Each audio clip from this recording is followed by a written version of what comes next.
Sir নমস্কাৰ জানালো আপনাৰ। নমস্কাৰ।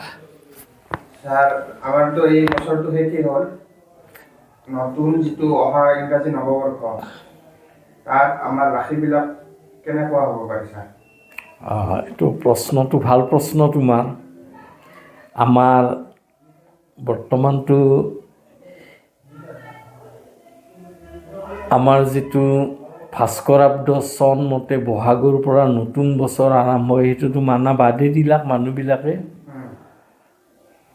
প্ৰায় ইংৰাজী বছৰটোৱে মানে।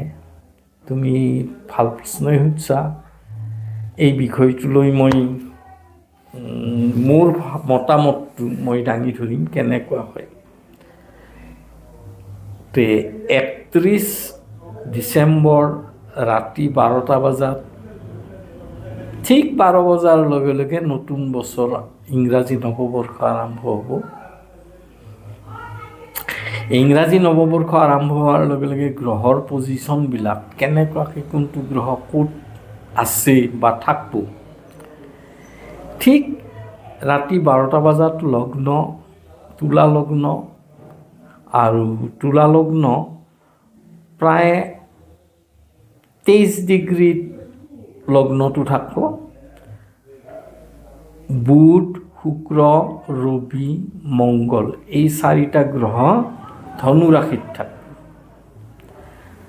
ৰাহু গ্ৰহটো কুম্ভ ৰাশিত, শনি গ্ৰহটো মীন ৰাশিত, চন্দ্ৰ গ্ৰহটো বৃষ ৰাশিত। খুব মানে অত্যাধিক ভাল সময়ত চন্দ্ৰ গ্ৰহটো বসছে। কাৰণ কিয় যে চন্দ্ৰ ৰবিৰ দূৰত্বটোক চাই আমি দেখা পালোঁ যে শুক্লপক্ষৰ ত্ৰয়োদশী তিথিত নৱবৰ্ষ আৰম্ভ। বৃহস্পতি গ্ৰহটো বক্ৰগতিত আছে 27 ডিগ্ৰীত, আৰু কেতু গ্ৰহটো সিংহ ৰাশিত আছে। এতিয়া আমি এই ফলাফল লৈ বহুতে ইংৰাজী গণনা বছৰটো গণনা কৰে। বছৰটো গণনা কৰিলে 2026 চন আহিব। এই 2026 চনটো 26 চনটোত 6 2 8 8 2 10, 1 + 0 মানে 1, 1 মানে ৰবিৰ বছৰ, ৰবি গ্ৰহটোৰ বছৰ বুলি কয়। সংখ্যা গণনাই দিয়ে অতি উত্তম বছৰ বুলি কয় ৰবি গ্ৰহৰ। আকৌ আমি যদি সংখ্যা জ্যোতিষত ঠিক বছৰটোৰ আৰম্ভণিৰ সময়খিনি চাওঁ, 1/1/2026, তেতিয়া আমি কি পাম যে 6 2 8 8 2 10, 10 1 11, 11 1 12, 12 নম্বৰ সংখ্যাটো আমি পাম। 12 নম্বৰত কি হ'ব যে 2 + 1 3, অৰ্থাৎ আৰম্ভণিৰ তাৰিখটোত আমি যিহেতুকে 12 পাম, 12টো কি পাম আমি 3ৰ কাৰকতাটো পাম। 3টো সাধাৰণতে বৃহস্পতি গ্ৰহৰ কাৰক। এই বৃহস্পতি গ্ৰহৰ কাৰক হ'লে বৃহস্পতিও অতি উত্তম। বৰ্ষটো পালোঁ আমি ৰবি গ্ৰহৰ বৰ্ষ, আৰু আৰম্ভণিৰ বৰ্ষটো কি পাম 3 মানে বৃহস্পতি গ্ৰহটোৰ বৰ্ষ। বৃহস্পতি গ্ৰহৰ বৰ্ষটো আমি খুব ভাল বুলি ক'ব পাৰোঁ যে আৰম্ভণিটোৱে আমি খুব ভাল, আৰু চন্দ্ৰ গ্ৰহটোৰ যিটো স্থিতি এই স্থিতিমতে ভাল। কিন্তু ইয়াত এটা কিন্তু থাকিল কি যে বৃহস্পতি গ্ৰহটো মিথুন ৰাশিত অৱস্থিত হৈ আছে বক্ৰগতি।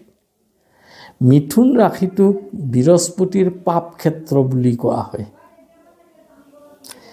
এই কাৰণতে বৃহস্পতিয়ে কি কৰিব যে ভালৰ সময়খিনিটো বেয়াৰ মাজেৰে ভাল, অৰ্থাৎ বেয়াটো পৰিস্ফুট হোৱাটো দেখা গেল। কিয় যে বৃহস্পতি পাপ ক্ষেত্ৰত অৱস্থিত। কিন্তু গুৰুৱে যেতিয়া সকলো বস্তু দিয়ে, ধন দৌলত মান সন্মান এইবিলাক দিয়ে, গতিকে এনেকুৱা ক্ষেত্ৰত আমি বৃহস্পতিৰ কাৰকতাটো বেছি পাওঁ। এতিয়া আমি এই হিচাপ মতে আমি মেষ ৰাশিৰ ফলাফলটো চিন্তা কৰোঁ যদি কি হ'ব পাৰে, যে মেষ ৰাশিত অৰ্ক, মংগল, চন্দ্ৰ, ৰাহু, কেতু এই গ্ৰহকেইটাই মেঘ ৰাশিক এই বছৰটোত উত্তম ফল দি আছে। শুক্ৰ আৰু বুধ এই গ্ৰহটোৱে সাধাৰণতে কিছু পৰিমাণে বাধা দি আছে। শুক্ৰ বুধে বাধাৰ যিটো সৃষ্টি কৰিছে, ইয়াৰ লগে লগে আমি কি পালোঁ যে মেঘ ৰাশিৰ বাকীখিনি সময়ত শনি গ্ৰহটো ঠিক দ্বাদশ স্থানত সোমাই গৈছে। মেঘ ৰাশিৰ কাৰণে শনিটোও পাপগ্ৰহ। এই শনিৰ পাপ, শুক্ৰ বুধৰ পাপৰ কাৰণে মেঘ ৰাশিৰ মানুহখিনি খৰচান্ত হোৱা, অস্থিৰভাৱে সিদ্ধান্ত লোৱা আৰু কিছুমান ভুল সিদ্ধান্তই বিপদত পেলোৱা, মাইনাছ বৃহস্পতিৰ কাৰণে ভাতৃস্থানত ভাতৃৰ পৰা দুখ আঘাত পোৱা আৰু মাজে মাজে মেঘ ৰাশিৰ কাৰণে যিহেতুকে চন্দ্ৰ ঘাত চন্দ্ৰ হয়, চন্দ্ৰগ্ৰহৰ যিহেতুকে মেঘত দৃষ্টিয়ে পৰা নাই, গতিকে এই হিচাপত কি হ'ব যে মেঘে মাজে মাজে পাৰিবাৰিক সংঘাত সৃষ্টি কৰিব আৰু দূৰ ভ্ৰমণ কৰা যোগ পাই ওপৰঞ্চি পঢ়াৰ ক্ষেত্ৰত বিদ্যাস্থানৰ কাৰক গ্ৰহ যিহেতুকে বুধ গ্ৰহটো ঠিক বৃশ্চিক ৰাশি পাৰ হৈ ধনু ৰাশিত বুধে ৰবিৰ সংযোগ হ'লে বুধাদিত্য যোগ হয়, বছৰটোত বিদ্যাস্থানত উৎকৃষ্ট ফল লাভ কৰিব। অবিবাহিতৰ ক্ষেত্ৰত মেঘ ৰাশিৰ যিহেতুকে লগ্নপতি শুক্ৰ বলৱান হৈ আছে, মেঘ ৰাশিৰ সপ্তম স্থানত শুক্ৰৰ কাৰণে অবিবাহিত ক্ষেত্ৰত বিবাহৰ যোগ। মেঘ ৰাশিৰ কাৰণে কি প্ৰতিকাৰ সাধাৰণতে, যিহেতুকে আমি পালোঁ যে বছৰটো 3 সংখ্যাই দি বৃহস্পতিৰ সংখ্যাই দি আৰম্ভ হৈছে। বৃহস্পতি মিথুনত অৰ্থাৎ মেঘ ৰাশিৰ ভাতৃস্থানত পাপ হৈ থকাৰ কাৰণে ভাতৃৰ দ্বাৰাই কষ্ট লাভ। এই মিথুনত বৃহস্পতি থকাকালীন মেঘ ৰাশিৰ ক্ষেত্ৰত কিছু পৰিমাণে আমি বেয়া পাইছোঁ। মেঘ ৰাশিয়ে কি প্ৰতিকাৰ কৰিলে ভাল ফল পাব পাৰে? মেঘ ৰাশিৰ সাধাৰণতে ৰঙা বস্ত্ৰ, সোঁহাতত অনামিকা আঙুলিত তাম ধাৰণ, সূৰ্য সেৱা, বিল্লমূল, ৰুবি নামৰ ষ্ট'ন পাই বা ৰুবি ষ্ট'ন পিন্ধাৰ উপৰিও ৰবিবাৰ পালন, সদায় সূৰ্য প্ৰণাম কৰাটো মেঘ ৰাশিৰ ক্ষেত্ৰত খুবেই ভাল ফল। এইবাৰ আহিল বৃষ ৰাশি। বৃষ ৰাশিত অতি উত্তম ফল দেখা গেল। চন্দ্ৰগ্ৰহৰ একাদশত শনি, ধনস্থানত বক্ৰগতিত বৃহস্পতি থকাটোৱে অতি উত্তম ফল। কিন্তু বৃহস্পতি যিহেতুকে বৃষৰ ফালে বক্ৰগতিত গৈ আছে, এই বক্ৰগতিটোই বছৰৰ আদিভাগ বুলি কওঁতে বৃহস্পতি ঠিক বক্ৰ ত্যাগ কৰিব 10 মাৰ্চত, অৰ্থাৎ 10 মাৰ্চক লগিন ঋণগ্ৰস্ততাৰ যোগ বৃষ ৰাশিৰ থাকিব। আৰু 1 জুনৰ পৰা কৰ্কট ৰাশিত বৃহস্পতি সুৰকিব। কৰ্কট ৰাশিত বৃহস্পতিয়ে 1 জুনৰ পৰা বৃষ ৰাশি, যিহেতুকে বৃহস্পতি সেই ঘৰটো তুংগত্ব প্ৰাপ্ত ঘৰ, তাত ভাল ফল দিব ধৰিব। 1 নৱেম্বৰৰ পৰা আমি বৃহস্পতিৰ 1 জুনৰ পৰা কৰ্কট ৰাশি, 1 নৱেম্বৰত সি সিংহত সুৰকিব আৰু ঠিক 13 ডিচেম্বৰৰ পৰা বৃহস্পতিয়ে বক্ৰগতি ল'ব, 25 জানুৱাৰীত বক্ৰ ত্যাগ কৰিব। কোন ৰাশিত? কৰ্কট। আৰু কৰ্কটত যিহেতুকে বৃহস্পতিৰ বক্ৰত্যাগ হ'ব, 2027 চনৰ 12 এপ্ৰিলক লগিন বৃহস্পতিয়ে কৰ্কটতে থাকিব, বক্ৰত্যাগ তেতিয়াহে কৰিব। এই বৃহস্পতি গ্ৰহ তেতিয়া ব্ৰেক ৰাশিৰ কাৰণে চতুৰ্থত আহিব। সেই সময়ত শনি গ্ৰহটো ব্ৰেকৰ কাৰণে খুব ভাল হৈ থাকিব। আৰু শুক্ৰ গ্ৰহটো আমি দেখা পালোঁ যে সেই সময়খিনিত ভাল হৈ থাকিব। কিন্তু গৃহস্থানত অতিচাৰ গতিত বৃহস্পতি প্ৰৱেশ হেতু কি হ'ব যে গৃহৰ কিছু খেলি মেলি অৰ্থাৎ ঘৰুৱা অশান্তি। ব্ৰেক ৰাশিত এইবাৰ চন্দ্ৰ উদ্ধি হৈছে, চন্দ্ৰ স্থিত হৈছিল আৰম্ভণিতে। চন্দ্ৰ হ'ল মাতৃকাৰক গ্ৰহ। বৃহস্পতি সিংহত যোৱাৰ লগে লগে মাতৃৰ পৰা কিছু অশান্তিপ্ৰাপ্ত যোগ থাকিব। এই হ'ল আমাৰ বৃহস্পতি গ্ৰহটোৱে দিব লগা ফল ব্ৰেক ৰাশি। শনি গ্ৰহটোৱে একো বেয়া ফল নিদিয়ে। তে দিব লগা আৰু বেয়া ফল কি থাকিল? ব্ৰেক ৰাশিৰ কাৰণে শুক্ৰ গ্ৰহটো অত্যাধিক শুভ, কিন্তু মংগল গ্ৰহটোৱে কি কৰিব যে মংগল গ্ৰহ 12 মে'ত মেঘ ৰাশিত প্ৰৱেশ কৰিব, 20 জুনত ব্ৰেক ৰাশিত প্ৰৱেশ কৰিব। এই 20 জুনৰ পৰা 2 জুলাই পৰ্যন্ত এই সময়খিনি মংগল গ্ৰহটোৱে কিছু পৰিমাণে বেয়া ফল দিব পাৰে। কিহত বেয়া ফল দিব পাৰে? শাৰীৰিক ক্ষেত্ৰত। মংগলে উদৰ মানে পেটৰ ৰোগ কৰে আৰু কিছুমান অশান্তি কৰে। স্বাস্থ্য ক্ষেত্ৰত এইখিনি ফল দিব। পঢ়া শুনাৰ ক্ষেত্ৰত ব্ৰেক ৰাশিৰ জাতক জাতিকাৰ দেখা গ'ল যে বিদ্যাৰ কাৰক গ্ৰহ শুভ হৈ আছে, গতিকে পঢ়া শুনাৰ ক্ষেত্ৰত ভাল। ধনস্থানটোত আমি ক'লোৱে। আৰু কি থাকিল যে ব্ৰেক ৰাশিৰ কাৰকতা অনুযায়ী শুক্ৰৰ ৰূপধাৰণ, ৰামবাচক মূল, ব্লু জাৰকন বা জাৰকন পিন্ধাটো শুক্ৰৰ কাৰণে ভাল। আৰু শুক্ৰবাৰ পালন, আৰু শুক্ৰই আৰু কি কৰিব পাৰিব যে শুক্ৰবাৰ পালনৰ ওপৰঞ্চি তেওঁ যদি শুক্ৰবাৰে দৈত্যৰ গুৰু শুক্ৰৰ যদি মানে নীতি নিয়ম পূজা পাঠ এইবিলাক কৰিব পাৰে। যিয়ে নহওক আমি ব্ৰেক ৰাশিটোৰ সিমান এটা বেয়া ফল পোৱা নাই, কিন্তু শনি একাদশত থকাৰ লগে লগে ব্ৰেকৰ যিকোনো প্ৰকাৰে উপাৰ্জন হ'ব। প্ৰথম কেইমাহ অলপ ঋণগ্ৰস্ততাৰ যোগ থাকিব পাৰে।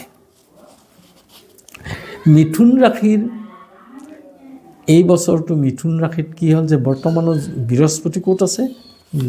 মিথুন ৰাশিৰ আমি কি ক'ম যে গৰাত গুৰু বুলি ক'ম। গৰাত গুৰু অৰ্থাৎ বৃহস্পতি ক'ত থাকিল যে জন্ম ৰাশিত থাকিল। জন্ম ৰাশিত কিমানক লগিন থাকিব? 10 মাৰ্চক লগিন থাকিব জন্ম ৰাশিত। 1 জুনৰ পৰা বৃহস্পতি কৰ্কট ৰাশিত যাব। এই 10 মাৰ্চক লগিন বৃহস্পতি মিথুনত বক্ৰ হৈ বক্ৰত্যাগ কৰিব। 10 মাৰ্চত বক্ৰত্যাগ কৰালে 10 মাৰ্চক লগিন বৃহস্পতিয়ে মিথুন ৰাশিত ভাল প্ৰভাৱ বিস্তাৰ কৰা নাই, অৰ্থাৎ শ্ৰম অনুযায়ী সফলতা কম। 2 নম্বৰ, কিছু পৰিমাণে মানসিক অশান্তি থাকিব। 3 নম্বৰতে বৃহস্পতি গ্ৰহৰ দশম স্থানটো আমি কি চাম যে অৰ্থাৎ মিথুনৰ দশম স্থানটোত আমি পাই আছোঁ শনি গ্ৰহটোক পাই আছোঁ। এই দশমস্থ গ্ৰহই কি কৰে যে মিথুনৰ দশমত শনি থকাত ভাল নহয়। শনি যদিও খুব টেলেণ্টেড গ্ৰহ, মিথুন ৰাশিৰ ৰাস্যাধিপতিৰ লগত মিত্ৰ গ্ৰহ, তৎসত্ত্বেও তাতেও শনিয়ে কৰ্মস্থানত কিছু বেমেজালি দিয়ে, আশা কৰা মতে ফল লাভত বাধা। বৃহস্পতি গ্ৰহৰ কাৰণে এই বৃহস্পতি যেতিয়া কৰ্কটত আহিব, কৰ্কটত অহাৰ লগে লগে আমি বৃহস্পতি বহুলাংশে ভাল বুলি ক'ম। কেতিয়া কৰ্কটত আহিব? 1 জুন।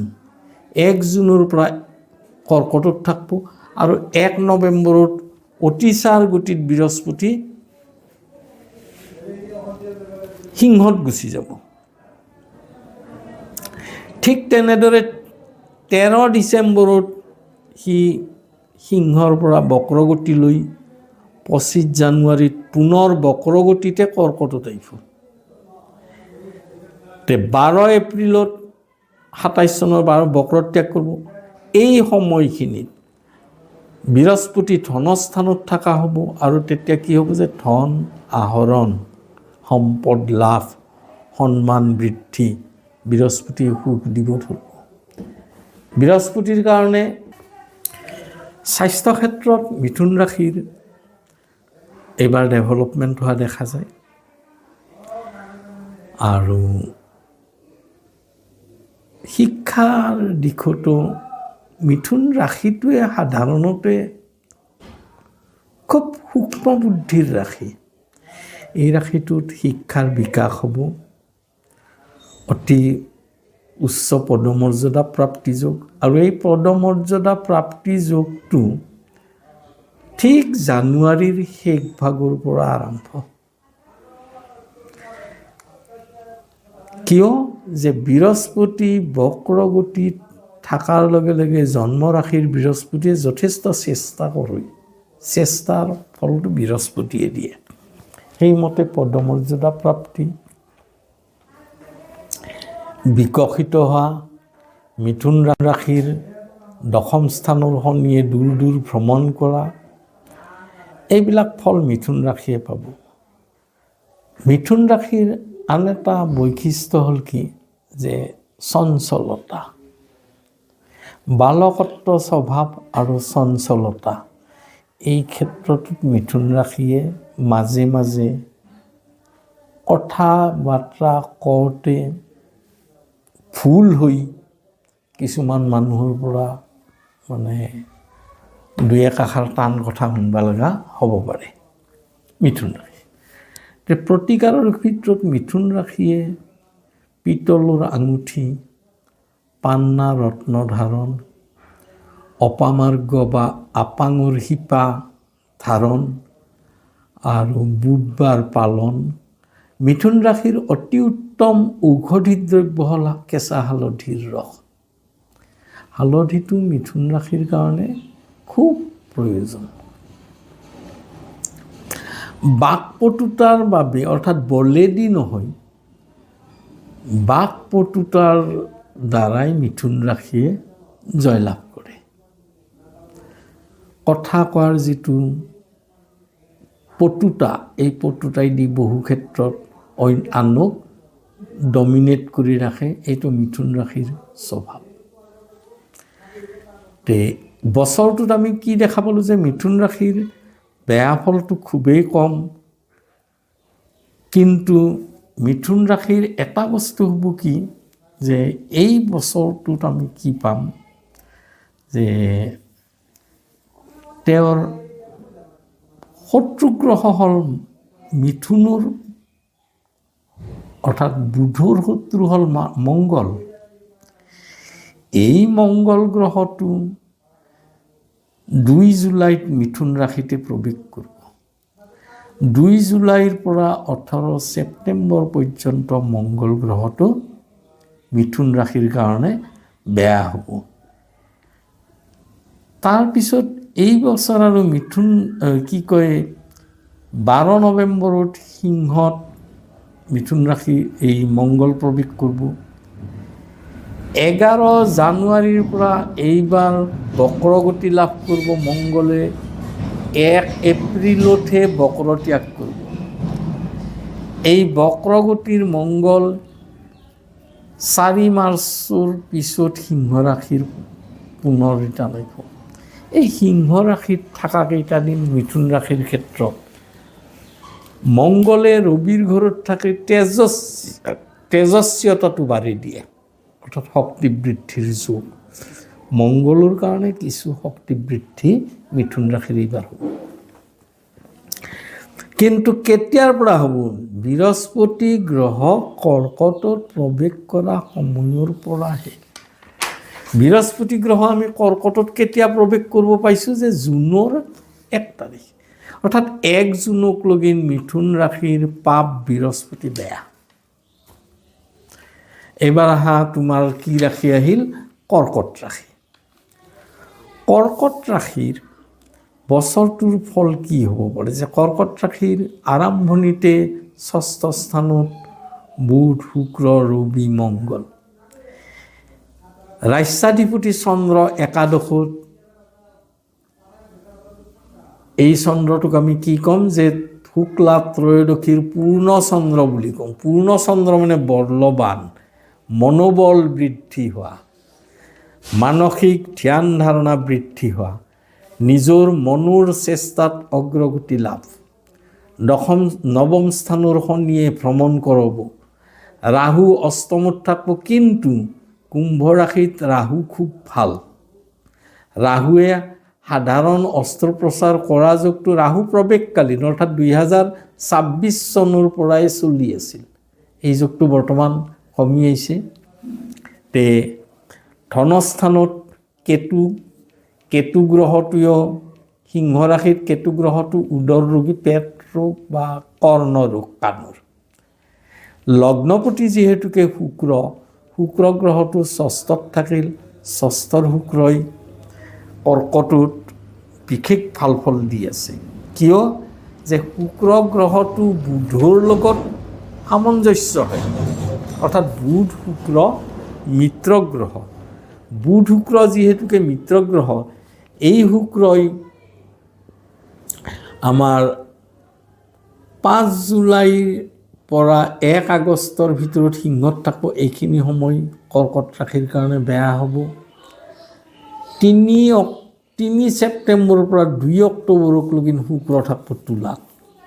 এই 2 অক্টোবৰক লগিন তুলাৰ শুক্ৰই কৰ্কট ৰাশিক আনন্দ, গৃহ সুখ, সন্তান সুখ আৰু ভোজন সুখ শুক্ৰ গ্ৰহই দিব। তে এই বছৰটোত শুক্ৰ গ্ৰহটো বক্ৰগতিত 2 অক্টোবৰৰ পৰা ক্ৰমাগতভাৱে কন্যা আৰু তুলা এই দুটা ৰাশিত থাকিব 2027 চনৰ 1 জানুৱাৰী পৰ্যন্ত।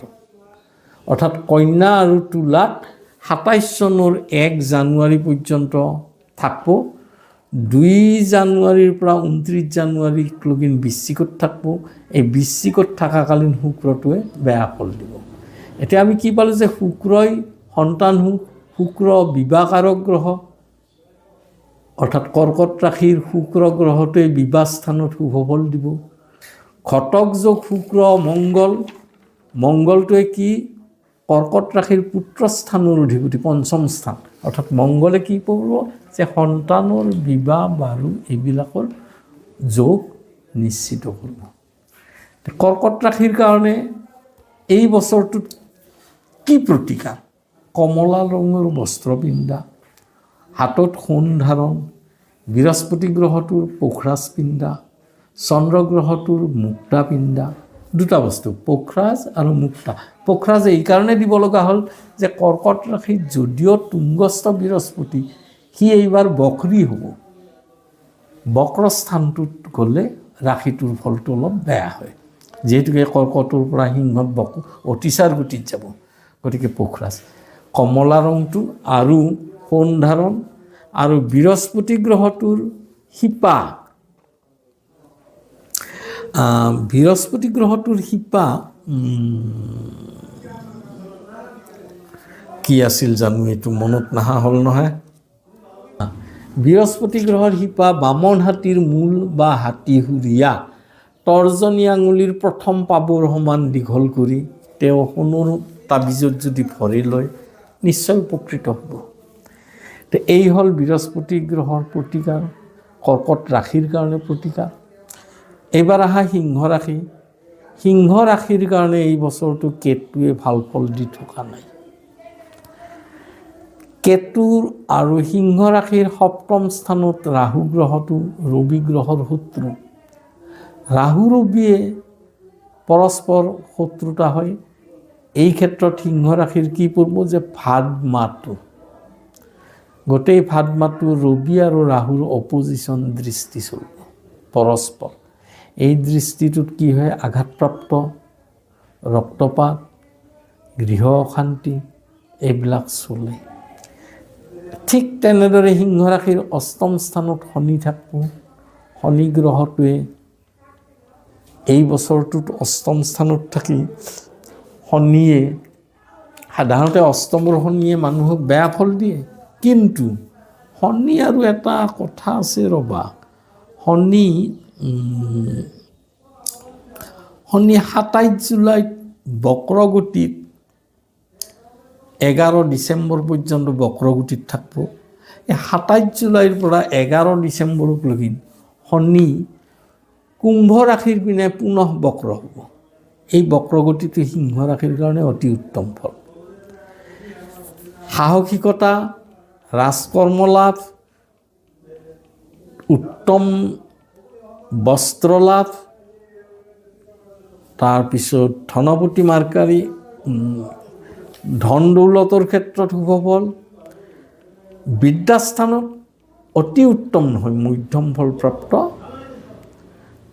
আৰু স্বাস্থ্য ক্ষেত্ৰত শনিয়ে, মই ক'লোৱে যে ৰাহু ভাদ মাহটো অলপ বেয়া ফল চলিব স্বাস্থ্যৰ ক্ষেত্ৰত, বাকী দিশত সিংহ ৰাশিৰ আমি ভাল বুলি ক'ব পাৰোঁ।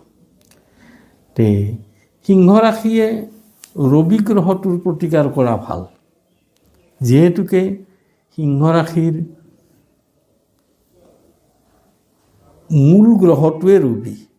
ৰবি গ্ৰহটোৰ আমি ৰবি পাথৰ, তামোত পিন্ধা, ৰঙা বস্ত্ৰ পিন্ধা, বিল্লমূল ধাৰণ কৰা, এইবিলাক ৰবিৰ কাম।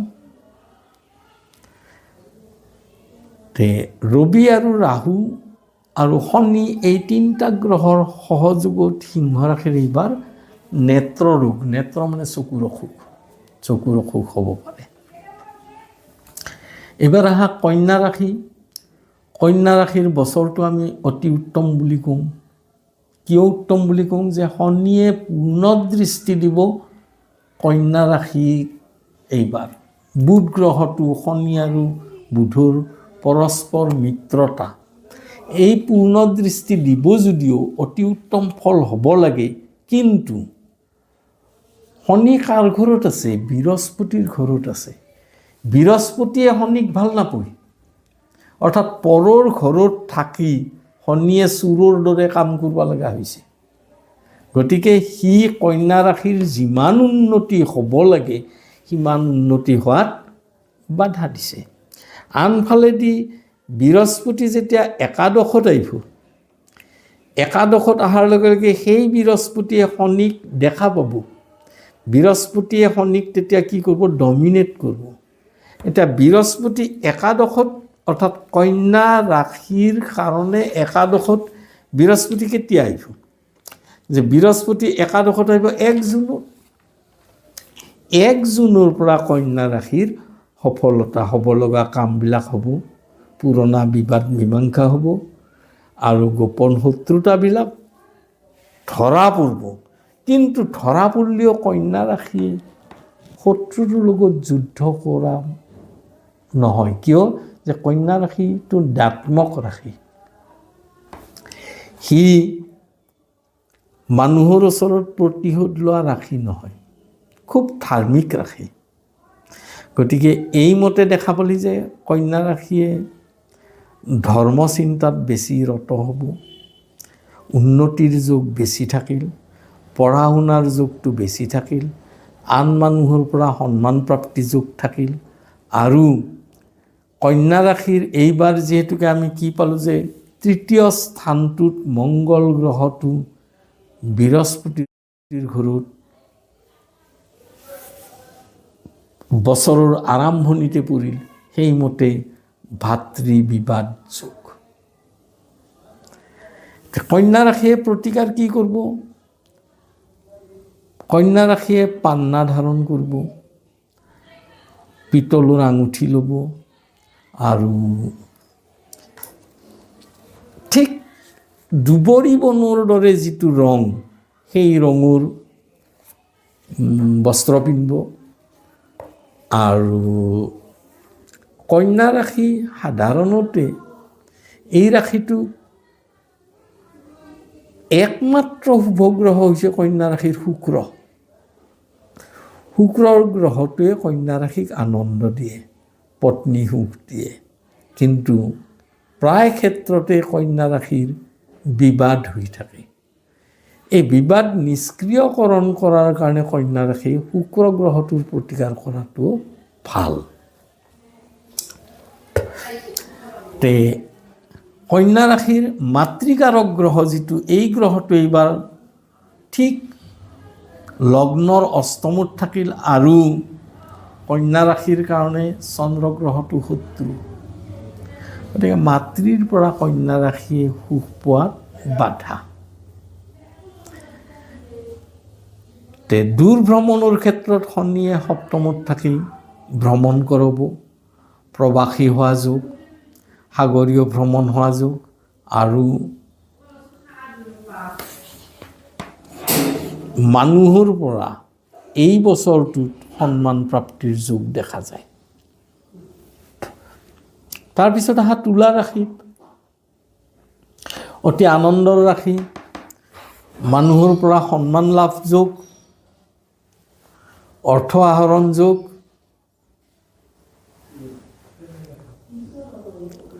ধনপতি মংগল, মংগল গ্ৰহটোৱে ধন দৌলত এইবিলাকত সুখ দিব। যিহেতুকে তুলা ৰাশিত এইবাৰ শুক্ৰ গ্ৰহটো বেছি দিন থাকিব, এই শুক্ৰ গ্ৰহটোৱে কি কৰিব যে তুলা ৰাশিৰ মানুহক আনন্দ দিব। কিন্তু শুক্ৰ গ্ৰহটোৰ এটা দোষ আছে। এই দোষটো কি যে শুক্ৰ গ্ৰহই বয়স্ক কালতহে বুদ্ধি দিয়ে। বয়স্ক কাল মানে কি যে আমাৰ ধৰ 70 বছৰ 80 বছৰ পাৰ হ'লে বুদ্ধি দিয়ে। কিন্তু তুলা ৰাশিৰ মানুহখিনি বৰ জেদি হোৱাৰ কাৰণে জেদি কিহে কৰে? দৈত্যৰ গুৰু শুক্ৰ হ'ল মহাজেদি। এই শুক্ৰ জেদি কৰাৰ কাৰণে, শুক্ৰ গ্ৰহৰ কাৰণে জেদ ভাৱটো তুলা ৰাশিৰ মানুহে এৰি দিব নোৱাৰে, যাৰ কাৰণে বহু সময়ত বহুত কুটুম্বৰ পৰা, কুটুম্ব মানে আত্মীয় কুটুম্বৰ পৰা বিৰাগ ভাজন হোৱা দেখা যায়। এই শুক্ৰ গ্ৰহৰ প্ৰতিকাৰটো আমি কি কৰিব লাগিব? শুক্ৰ গ্ৰহৰ আমি স্বাস্থ্য ক্ষেত্ৰত বেয়া পা নাই, মূৰৰ বিষ আৰু চকুৰ অসুখ কাই দিব মংগল গ্ৰহই। পোহনীয়া জন্তুৰ পৰা লাভযোগ প্ৰেজেণ্টতো চলি আছে, কিন্তু শনি যেতিয়া সপ্তমত যাব তেতিয়া পোহনীয়া জন্তুৰ পৰা লোকচান হ'ব। পোহনীয়া জন্তুৰ পৰা লোকচান কেতিয়া হ'ব? যে শনি মীন ৰাশিত 27 জুলাইত শনি বক্ৰী হ'ব, 11 ডিচেম্বৰ পৰ্যন্ত বক্ৰী হৈ থাকিব। কিন্তু মীন ৰাশিত প্ৰৱেশ কৰোঁতে আমাৰ 2027 চনটোৱে পাব। 27 চনটোত তেতিয়াৰ পৰা শনিয়ে তাক কি কৰিব যে উপাৰ্জনৰ পথত বাধা দিব। কিহে? যে তুলা ৰাশিৰ মানুহবিলাকে পোহনীয়া জীৱ জন্তু, খেতি বাতি এইবিলাকত বেছি মনোযোগ দিয়ে। সেই মনোযোগটোত তাৰ লোকচান হোৱাৰ হ'ব। এতিয়া শুক্ৰৰ কাৰণে বস্ত্ৰ ব্যৱসায়, তৈলজাত সামগ্ৰীৰ ব্যৱসায়, শুক্ৰই শুক্ষ্ট কাষ্টং অৰ্থাৎ শুকান কাঠ, তৈলজাত সামগ্ৰী, কুটিৰ শিল্পৰ ব্যৱসায়, এইবিলাক ব্যৱসায়ত তুলা ৰাশিৰ মানুহৰ এইবাৰ অগ্ৰগতি। তুলা ৰাশিৰ আমি স্বাস্থ্য সম্পৰ্কীয় ফলটো গোটেইখিনি বেয়া পা নাই। ধনস্থানটো ভাল, বিদ্যাস্থানটো পঢ়া পাতিৰ ক্ষেত্ৰত ৰাহু গ্ৰহটোৱে এইবাৰ তুলা ৰাশিৰ মানুহক অগ্ৰগতিত কিছু পৰিমাণে বাধা দিব। কৰ্মস্থানটোত বৃহস্পতিৰ কাৰণে তেওঁ বহু মানুহৰ পৰা অশান্তি ভোগ কৰা যোগ দেখা যায়। গৃহত যদি বিবাহিত প্ৰাৰ্থী থাকে তেতিয়া সেই বিবাহত বাধা। তুলা ৰাশিৰ পিছত আহিল কি ৰাশি? আমাৰ বৃশ্চিক ৰাশি। বৃশ্চিক ৰাশি মংগলৰ ক্ষেত্ৰ। মংগল বৃশ্চিক ৰাশিক চন্দ্ৰগ্ৰহটোৱে পূৰ্ণ দৃষ্টি দিছে। সাম্যবাদ, কূটনীতিৰ দ্বাৰাই জয়লাভ, অগ্ৰগতি আৰু আনৰ সম্পত্তি অপহৰণ বা গোপনে ৰাখা, এই যোগটো বৃশ্চিক ৰাশিত পৰিব। বৃশ্চিক ৰাশি একচুৱেলি সম্পত্তি লোভী ৰাশি। আৰু বৃশ্চিক ৰাশিটোৰ মানুহখিনিয়ে কি কৰে যে নিজৰ কথা বাহিৰত নকয়, তেওঁ আনৰ কথাখিনি উলিয়াই লৈ এটা কুৎসা ৰটনা কৰা, ফল ঠেকত পেলোৱাৰ চেষ্টা কৰা। এই ৰাশিৰ জাতক জাতিকাৰ আমি কি পালোঁ যে উন্নতিৰ যুগটো আছে সঁচা, কিন্তু প্ৰেজেণ্টত বৃশ্চিক ৰাশিৰ পাপগ্ৰহ যিটো শুক্ৰ, এই শুক্ৰ গ্ৰহটো ধনস্থানত আছে। শুক্ৰ ধনস্থানত থকাৰ লগে লগে শুক্ৰই ধনস্থানত বিশেষভাৱে ক্ৰিয়া কৰি আছে। সেই শুক্ৰ বৃশ্চিকৰ পাপগ্ৰহ ধনস্থানত থাকিল। এই শুক্ৰই কিছু পৰিমাণে আগম স্থানত, আহা স্থানত বাধা দি আছে। বৃশ্চিক ৰাশিৰ এই বছৰটোত শত্ৰুগ্ৰহ শনিয়ে বৃশ্চিক ৰাশিক দৃষ্টি দি থকা নাই, কিন্তু এটাই কথা কি যে মংগলে যেতিয়া শনিৰ লগত কনজাংচন হ'ব, সেই সময়খিনিত বৃশ্চিক ৰাশিয়ে কিছু পৰিমাণে বেয়া ফল পাব। অৰ্থাৎ মংগল গ্ৰহটো যেতিয়া মীন ৰাশিত প্ৰৱেশ কৰিব, মীন ৰাশিত কেতিয়া প্ৰৱেশ কৰিব? মাৰ্চৰ 3 তাৰিখে। 12 মে'লৈকে মীনত থাকিব। এই শনি মংগল কনজাংচনৰ সময়খিনিত বৃশ্চিক ৰাশিৰ বেয়া ফল হ'ব। বৃশ্চিক ৰাশিৰ এইবাৰ কি হ'ল যে গৃহত কণ্ডল, অগ্নিদাহ, যান বাহনৰ পৰা আঘাত, এইবিলাক যোগ নথকা নহয়। প্ৰতিকাৰকল্পে বৃশ্চিক ৰাশিয়ে কি কৰিব পাৰে যে অনন্ত মূল ধাৰণ, তামোৰ আঙুঠি, মংগলৰ ৰক্তপ্ৰবাল আৰু ৰক্তবস্ত্ৰ, এইবিলাক প্ৰতিকাৰৰ উপায়। বৃশ্চিক ৰাশিৰ মানুহে দেৱী বগলাৰ পূজাও কৰা দেখা যায়। বগলামুখী পূজা কৰিও বহুতে সুফল পাওঁ বুলি কয়। তো ইয়াৰ পিছত ধনু ৰাশি, বৰ্তমান উৎকৃষ্ট ফল চলি আছে ধনু ৰাশিৰ। কিয়? যে বৃহস্পতি সপ্তম স্থানত আৰু ৰাহু শনিৰ ঘৰত থাকি খুব ভাল সময় দি আছে ৰাহুৱে। ধনু ৰাশিৰ ক্ষেত্ৰত আমি কি পাই আছোঁ যে কৰ্মৰ কাৰক গ্ৰহ বুধ, এই গ্ৰহটো ধনু ৰাশিত ঠিক আমাৰ বছৰৰ আৰম্ভণিতে বুধ শুক্ৰ সংযোগ হৈছে, তাতে ৰবি মংগল সংযোগ হৈছে। কৰ্মস্থানত পদোন্নতি, উচ্চস্থান লাভ ঠিক ফেব্ৰুৱাৰী মাহটোৰ পৰা আহি আছে। নতুন সুখময় সময় ধনুৰ ক্ষেত্ৰত। ধনুৰ বিদ্যাস্থানটোও ভাল আৰু সন্তান আদিৰ ক্ষেত্ৰতো বৰ্তমান সুফল লাভ।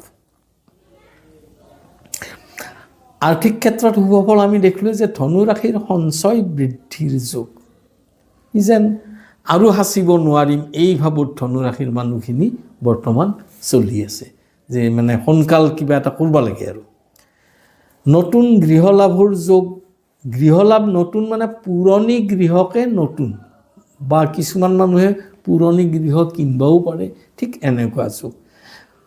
যান বাহনৰ পৰা ধনু ৰাশিৰ মানুহে কিছু পৰিমাণে ডিষ্টাৰ্ব পাব। বেমাৰ আজাৰ মই অতি কঠিন বেমাৰৰ ফলটো মই ইয়াত পোৱা নাই। প্ৰতিকাৰকল্পে ধনু ৰাশিয়ে সোণালী কালাৰৰ বস্ত্ৰ পিন্ধক। বহুতে বগা বস্ত্ৰও পিন্ধিব দিয়ে, কিন্তু বৃহস্পতি ক্ষেত্ৰত থকাৰ কাৰণে স্বৰ্ণ ৰং, সোণালী ৰং। সোণালী ৰঙৰ বস্ত্ৰ পিন্ধক। তাৰপিছত বামন হাতী মূল পিন্ধক, স্বৰ্ণ ধাৰণ কৰক, পীত পুখৰাজ পিন্ধক আৰু ধনী ৰাশিৰ মানুহে আন এটা বস্তু এইবাৰ পিন্ধিব লগা হৈছে। এই বস্তুটো কি হ'ল যে তেওঁৰ শনি গ্ৰহটো, এইটো আমি কণ্টক স্থান বুলি কওঁ। কণ্টক যিটো স্থানত শনিয়ে সাধাৰণতে বেয়া ফল দিয়ে। যদি বৃহস্পতিৰ লগত শনিৰ ক্ষেত্ৰ বিনিময় যোগ হলা হয় তেতিয়া আমি ভাল ফল বুলি ক'লোঁ হয়। কণ্টক স্থানৰ শনিৰ কাৰণে শনিৰ প্ৰতিকাৰ কৰাটো বাঞ্ছনীয়। মকৰ ৰাশি আহা, মকৰ ৰাশিৰ আমি কি পাম?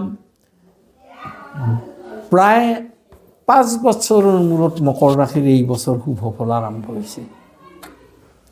5 বছৰ ব্যৰ্থতাৰ বছৰ গেল। মকৰ ৰাশিটোতে প্ৰায় মানে ব্যৰ্থতাৰ বছৰ বুলি ক'ব পাৰি।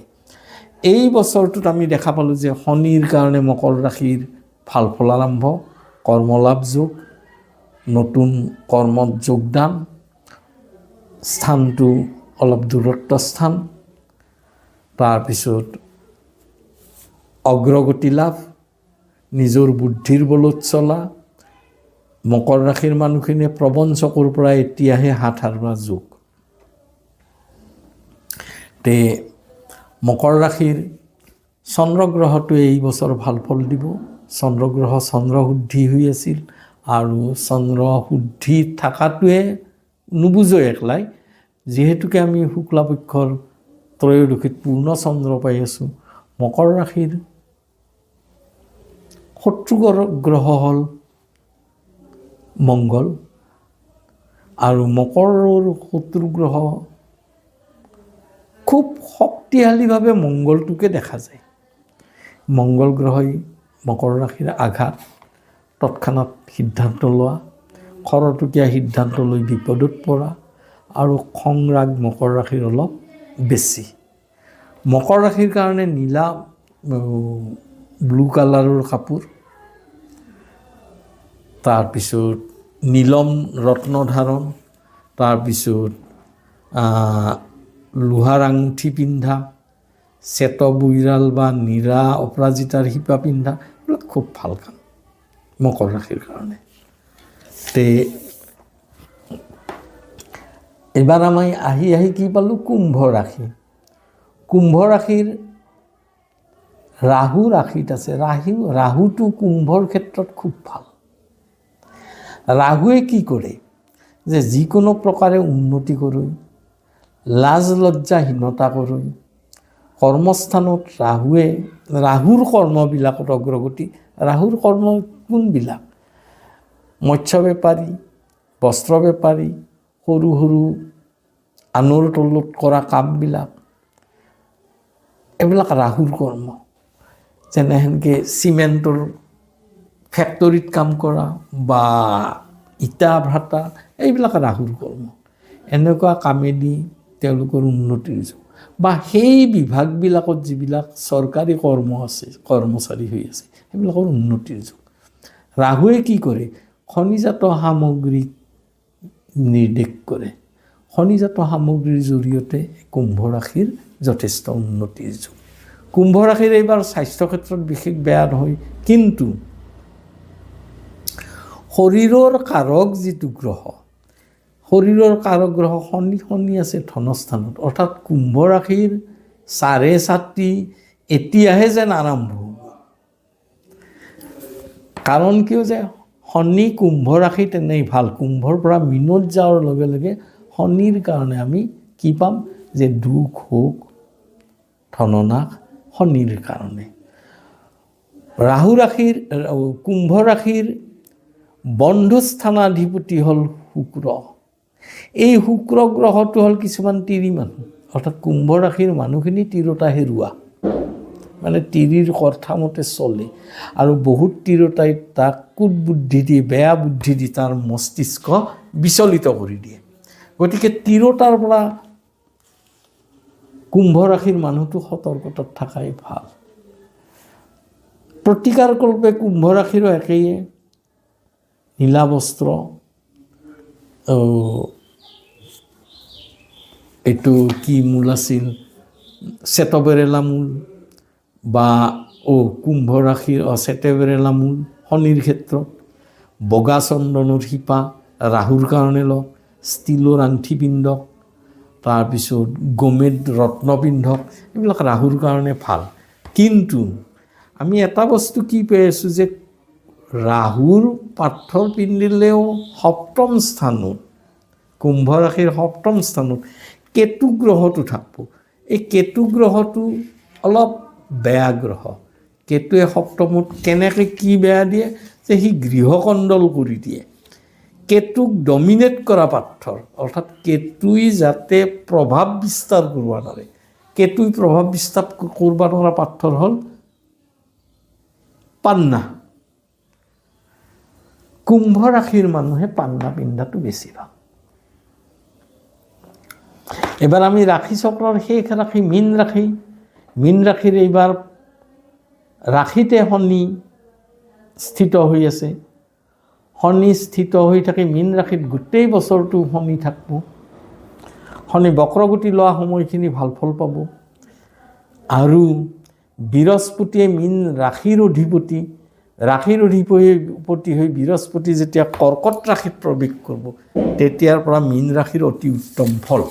এতিয়া বৃহস্পতি কৰ্কট ৰাশিত প্ৰৱেশ কৰিব জুন মাহৰ 1 তাৰিখে, অৰ্থাৎ জুনৰ 1 তাৰিখৰ পৰা বৃহস্পতিৰ কাৰণে মীন ৰাশিৰ ভাল ফল, যান বাহন লাভ, অৰ্থ লাভ, সপ্তমস্তম নৱম দশম, দশমত বুধ, দশমত বুধ হ'লে বিদ্যাস্থানত কৃতকাৰ্যতা, প্ৰতিযোগিতামূলক পৰীক্ষাত মানে সফলতাৰে উত্তীৰ্ণ মীন ৰাশি।